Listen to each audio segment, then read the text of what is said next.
తాకట్లో ఉన్న బంగారాన్ని విడిపించి ఆ రోజున మార్కెట్ ధర కట్టి మిగిలిన డబ్బును మీకు అందిస్తుంది కొమ్మూరి గోల్డ్.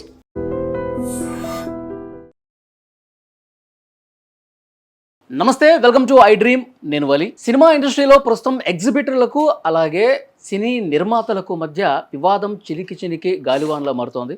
పోటాపోటీగా ప్రెస్ మీట్లు పెడతా ఉన్నారు. త్వరలో రిలీజ్ అవుతున్నటువంటి పెద్ద సినిమా కూడా ఆగిపోయే ఒక కుట్ర జరుగుతోందని చెప్పి కొంతమంది మాట్లాడుతున్నటువంటి పరిస్థితి ఉంది. సో ఎన్ని విషయాల గురించి మనం డిస్కస్ చేద్దాం ఈ వీడియోలో. ప్రస్తుతం నాతో పాటు ఎగ్జిబిటర్ కమ్ ప్రొడ్యూసర్ నట్టికుమార్ గారు ఉన్నారు. మాట్లాడదాం సార్తో. నమస్కారం అండి. నమస్తే. నట్టికుమార్ గారు, ఏంటి వివాదం సినిమా ఇండస్ట్రీలో?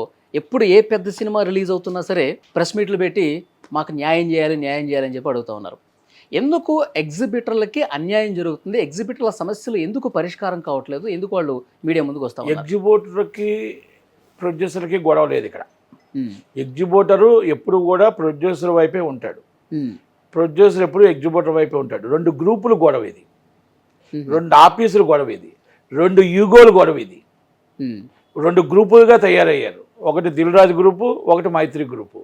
అంటే అది తయారవటానికి కూడా దిల్ రాజు గారు, సునీల్ గారు వీళ్ళందరూ అక్కడ ఆఫీసులు, రెండు ఆఫీసులు ఉండేవి. 105 ఆఫీసులు 2 తీసుకొచ్చారు. వాళ్ళ ఆలోచన ఏంటంటే ఇంకా ఆఫీస్ ఉండకూడదు అనేది వాళ్ళ ఆలోచన.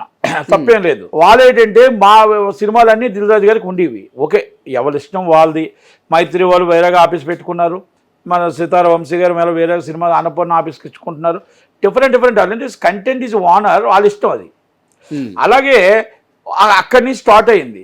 ఇక్కడ సినిమా మైత్రికి వచ్చేటప్పటికల్లా అంటే చాలా ఆఫీసులు వచ్చాయి. చాలా ఆఫీసులు తట్టుకోలేక వెళ్ళిపోయాయి. చాలా ఆఫీసులు లేపేశారు, ఇబ్బందులు పడ్డారు. కానీ మైత్రిని లేపడానికి వీళ్ళ వల్ల కాలే.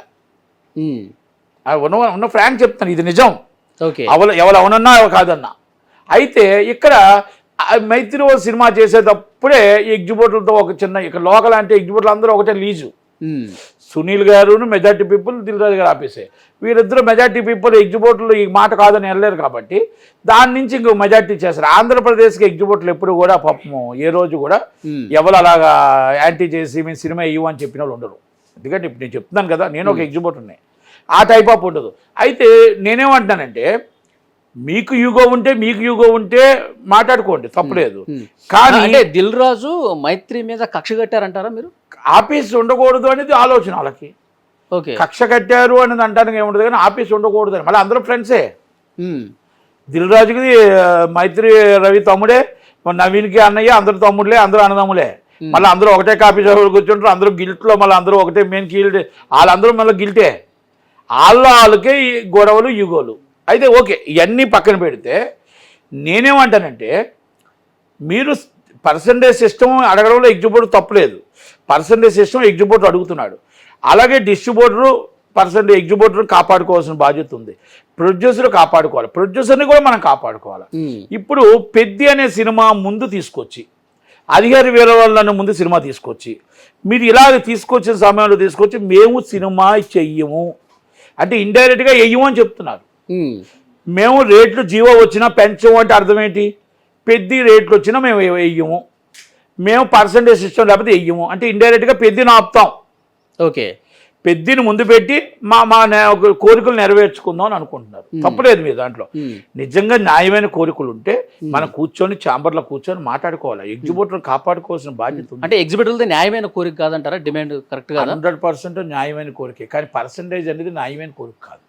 ఎందుకంటే multiplexes and versus same percentage అడుగుతున్నారు. మల్టీప్లెక్స్ అనేది మనకి ఎంత స్టాండర్డ్ ఉంది, ఎంత రెవెన్యూ ఉంది, మన రెవెన్యూ ఎంత ఉంది, మన 1400 సీట్ల కెపాసిటీలో మన రెవెన్యూ ఎంత ఉంది, వాళ్ళ రెవెన్యూ ఎంత ఉంది, మన టోటల్గా మన బాత్రూమ్స్ ఎలా ఉన్నాయి, వాళ్ళ బాత్రూమ్స్ ఎలా ఉన్నాయి. బుక్ మై షోలో డబ్బులు మీరు 6 రూపాయలు టికెట్ కట్ చేసుకుంటే మీకు వస్తుందా, ప్రొడ్యూసర్కి వస్తుందా? బుక్ మై షోలో 40 రూపాయలు 30 రూపాయలు కన్వీనియన్స్ ఫీజులు కట్ చేసుకుంటే మీకు వస్తుందా, ప్రొడ్యూసర్కి వస్తుందా? మీకు మెయింటెనెన్స్ 5 రూపాయలు మీకు వస్తుందా, ప్రొడ్యూసర్కి వస్తుందా? ఇవన్నీ జిఎస్టీ డబ్బులు, కానీ ఇవన్నీ కూడా సో మెనీ డౌట్స్ ఉన్నాయి. బి క్లాస్కి ఎంత పెంచాలి, ఏ క్లాస్కి ఎంత పెంచాలి, సి క్లాస్కి ఎలా వేయాలి, ఇవన్నీ మనం రాత్రి మైకుల దగ్గర మాట్లాడుకుంటే రావు. మన రాత్రి మీరు మైకెట్టి, వాళ్ళు మైకెట్టి, నేను మైకెడితే రావు. మనం ఎప్పుడు కూర్చొని మాట్లాడుకోవాలి? ఇది 8 సంవత్సరాల నుంచి మాట్లాడుతున్నారు. ఇది మాట్లాడుకొని ఒక కూర్చొని ప్రక్రియ, బాబు ఇదిగో ఈ పర్సంటేజ్ తీసుకోండి, ఏ క్లాస్, బి క్లాస్ ఇది తీసుకోండి, సి క్లాస్ ఇది తీసుకోండి, లేకపోతే ఇగో సి క్లాస్ హైలు తీసుకోండి, అదే మనం డిస్కస్ చేసుకొని మన ఛాంబర్ని కౌన్సిల్ని కూర్చొని మాట్లాడుకోవాలి. మీరు 5గురు కూర్చొని ఒక ఆఫీసులో కూర్చొని మాట్లాడితే కాదు ఇది. కనుక మీరు ఇప్పుడు పెద్ద సినిమాని మీరు టార్గెట్ చేస్తున్నారు. పెద్ద cinema use money already paid up the money use చేశాడు.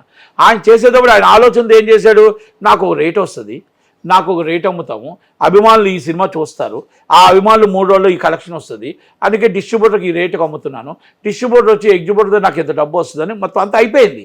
పంపకాలు అయిపోయాయి. ఇక్కడ పంపకాలు అయిపోయి డిస్ట్రిబ్యూషన్ అయిపోయి May 4 రిలీజ్ అవుతున్న సమయంలో మేము రేట్లు పెంచాం, ఒక ఎఫెక్ట్ కొట్టారు.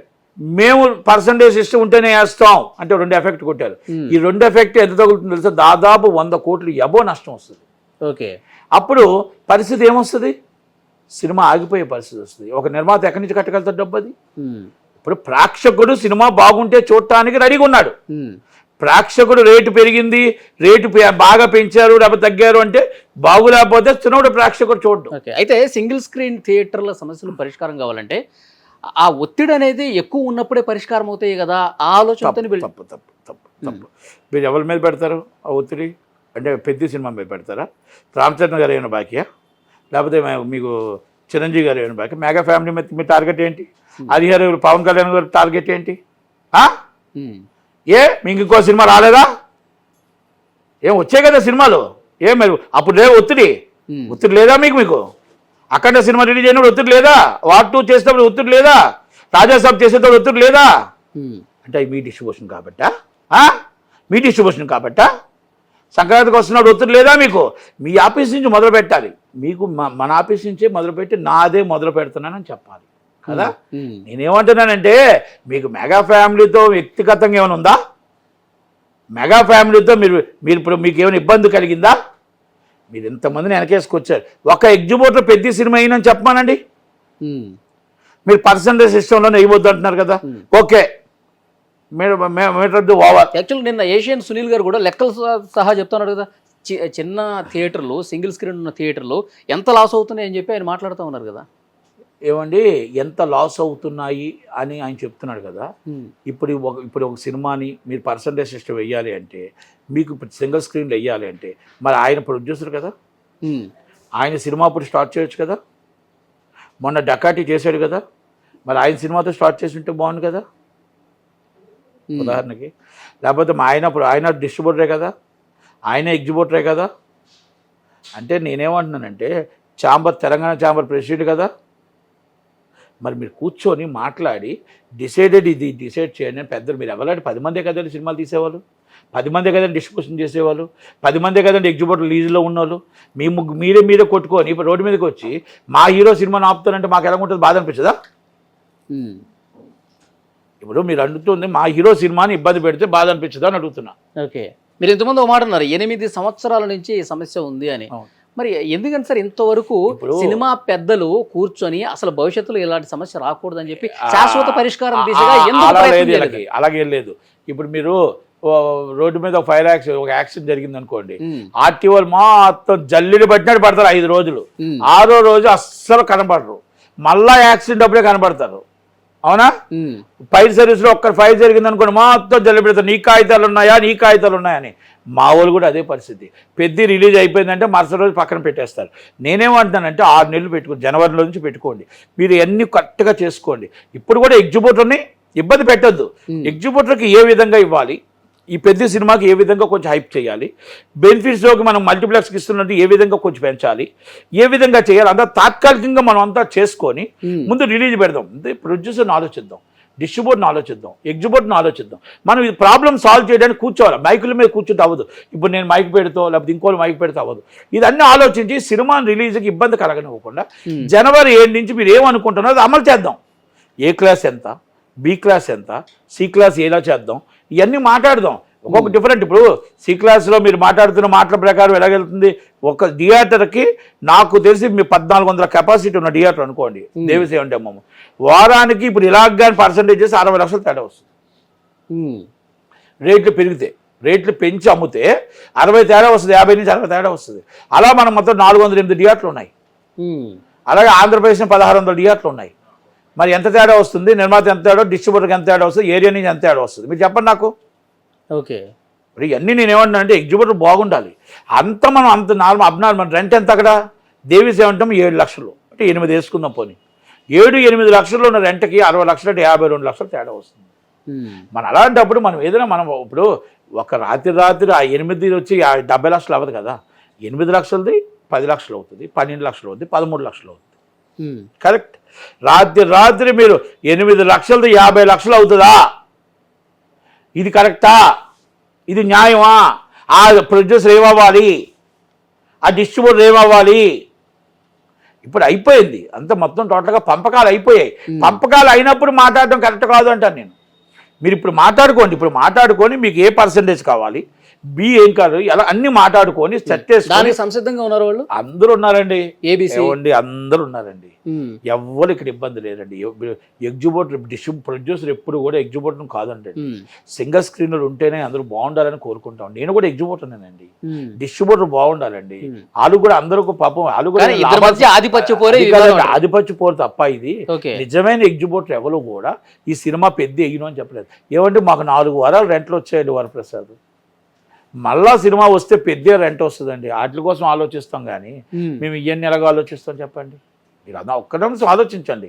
అంతే తప్ప మీరు పెద్ద సినిమా ఆపాలని ఒక టార్గెట్తో ఇండైరెక్ట్గా ఇంటర్నల్గా చిరంజీవి గారి మీద అయినా టార్గెటా, రామ్ చరణ్ గారి మీద టార్గెటా నేను అడుగుతున్నా. ఎగ్జిబిటర్ లేదు, ఎగ్జిబిటర్ లేదు, ఇది ఎగ్జిబిటర్ లేదు. మాట్లాడుతున్నారు రావచ్చు. మీకు నిన్న రవి గారు చెప్పారు కదా, మైత్రి రవి గారు ఏం చెప్పారు?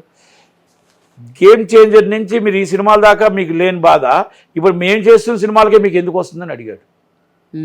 దాని ఆన్సర్ చూడండి, అది తెలుసు అందరికీ. ఇంక మేము చెప్పాల్సిన 10 సార్లు మేము చెప్తే మాకే సిగ్గేస్తుంది. కనుక నేనేమంటున్నానంటే సినిమా ఆపాలి అనుకోవడం మీ వల్ల కాదు. సినిమాని ఎయ్యును అనే థియేటర్ నాకు తెలిసి ఎగ్జిబిటర్ లేడు. 3వ తారీఖు నైట్ ఒకవేళ ఇది కంటిన్యూ అయ్యి చివరి వరకు కంటిన్యూ అయితే ఏంటి పరిస్థితి? ఏమైనా అటు సూర్యుడు ఇటు వచ్చినా, ఇటు సూర్యుడు అటు వచ్చినా 3వ తారీఖు నైట్ మొత్తం థియేటర్లో పడతాయి. ఫస్ట్ అగ్రిమెంట్ సునీలే చేస్తాడు. మీరు రాసుకోండి, ఇది చరిత్ర. రాసుకోక మీరు అగ్రిమెంట్ సునీల్ చేయకుండా సునీల్ థియేటర్లో సినిమాలు ఆపితే పర్సంటేజ్ సిస్టమ్ అవ్వదు. ఆ సిస్టమ్ మీద ఒప్పుకోరు, ఇప్పుడు ఒప్పుకోరు. కంపల్సరీ ఫ్యూచర్లో 100% అవుతుంది. ఒకవేళ అగ్రిమెంట్ చేయకపోతే రేపు 4వ తారీఖున మళ్ళీ మీరు నా దగ్గర రండి, చిరస్స వంచి క్షమాపణ చెప్తా. ఆయన కానీ సినిమా కానీ వేయకుండా ఆగితే, ఆయన ఆగకుండా వేస్తే ఏం సమాధానం చెప్తాడో చెప్పండి. నిన్న కూర్చున్న వాళ్ళందరూ సినిమా థియేటర్లో పెద్ద వెయ్యమని చెప్పిన వాళ్ళు వెయ్యడం అని చెప్తే నాకు సమాధానం చెప్పమానండి. రేట్లు మనం అర్థం చేసుకోవాల్సింది, మనం ఆస్కార్ లెవెల్ ఇంటర్నేషనల్ లెవెల్కి వెళ్ళాం. మనం ఇక్కడ రేట్లు పెరగకపోతే అవ్వదు. పాన్ ఇండియాలో మూవీలో రేట్ యూజర్ పేమెంట్ అవుతుంది. అందుకే దానికి రేటు పెంచి ప్రేక్షకుడు రెడీగా ఉన్నాడు. మీకెందుకు బాధ? ప్రేక్షకుడు బాగుంటే సినిమా చూస్తాడు, లేకపోతే లేదు. కనుక మీరెందుకు హామీ ఇస్తారు? బాగులేకపోతే ప్రేక్షకుడు చూడడం. కనుక సినిమాని రిలీజ్కి మీ టార్గెట్ ఎవరు చేయకూడదు. సినిమాని ప్రతి ఒక్కరు వేయడానికి రెడీగా ఉన్నారు. మాకు మెగా ఫ్యామిలీలో 4 వారాలు రెంట్ వచ్చింది, మళ్ళీ 5 వారాలు రెంట్ వచ్చే సినిమా ఇదే. తర్వాత సినిమా 5 నెలల నుంచి సినిమాలు లేవు. మేము కరెంటు బిల్లులు కట్టలేక కష్టాల్లో ఉండి మేము ఉన్నాం. కనుక ఎగ్జిబిటర్ సినిమా వేయనని చెప్పట్లేదు, ఎగ్జిబిటర్ సినిమా వేయటానికి ఉన్నాడు. ఇక్కడ యూనియన్ నాయకులు మాత్రం ఆడుకుంటున్నారు. 2 గ్రూపుల వాళ్ళు తప్ప. మీరు అన్నట్టు ఎగ్జిబిటర్లు కూడా మనస్ఫూర్తిగా యాక్సెప్ట్ చేసే పరిస్థితి ఉందా? ఇప్పుడు పెద్ద సినిమాలు వచ్చినప్పుడే వాళ్ళకి మంచిగా రెంట్లు వస్తాయి, మంచిగా డబ్బులు కనిపిస్తాయి. కానీ సినిమాలు లేనప్పుడు వాళ్ళు ఎంత బాధలో ఉంటారు? మీకు కూడా అనుభవమే కదా. నేను అదే చెప్తాను సార్, ఇవాళ సినిమాలు లేవండి, 4,000-3,000 కలెక్షన్లు ఉన్నాయి. కరెంట్ బిల్లు చూస్తే లక్షల్లో వస్తుంది. స్టాఫ్ జీతాలు ఇచ్చుకోవాలి, ఇవన్నీ ఇచ్చుకోవాలి. అందరం కష్టాల్లోనే ఉన్నాం. మాకు పెద్ద ఎప్పుడు వస్తుందా, మాకు పండగ వాతావరణం ఎప్పుడు వస్తుందా, 5 వారాలు ఎప్పుడు ఆడుతుందా, కలకల్లాడుతూ మా థియేటర్ ఎప్పుడు సరదాగా సందడిగా ఉంటుందా అని బాధపడుతున్నాం. అలాంటిదప్పుడు మేము ఒక వరాన్ని తీసుకొచ్చి అది మాకు వద్దు అని చెప్పేసి మేము దూరం చేసుకోగలమా? వద్దు అంట్లా. ఈ సినిమా పడాలి, ప్లస్ మాకు కూడా న్యాయం జరగాలి. 100% న్యాయం జరగాలనే చెప్తున్నాను. న్యాయం జరగాలి. అది ఎలా జరగాలి న్యాయం అంటే, మనం అందరం కూర్చొని మనం ఇప్పుడున్న తాత్కాలికంగా ఎగ్జిబిటర్కి న్యాయం చేసి శాశ్వతంగా జనవరి నుంచి మనం ఏదైతే అనుకుంటున్నాం పర్సంటేజ్లు ఆ సిస్టమ్ జనవరి 2027 నుంచి వచ్చే విధంగా ఇప్పుడు ప్రొడ్యూసర్ కూడా ప్రిపేర్ అయ్యే విధంగా మనం అన్ని కూడా మాట్లాడుకొని ఛాంబర్ కౌన్సిల్లో మాట్లాడుకుంటూ అవుతుంది తప్ప మీరు మైక్ పెట్టి తిట్టుకోవడం వల్ల ఈ సినిమా అభిమానులకు కోపతాపాలు తెప్పించడం తప్ప ఈ సినిమా ఆగిపోద్దేమో అని ఒక భయభ్రాంతులు తప్ప సోషల్ మీడియాలో ఇబ్బంది తప్ప పెద్ద రామ్ చరణ్ అభిమానులను ఇబ్బంది పెట్టడం తప్ప మీకు మెగా అభిమానులు ఇబ్బంది పెట్టడం తప్ప మీకు ఏమైనా న్యాయం జరుగుతుందా?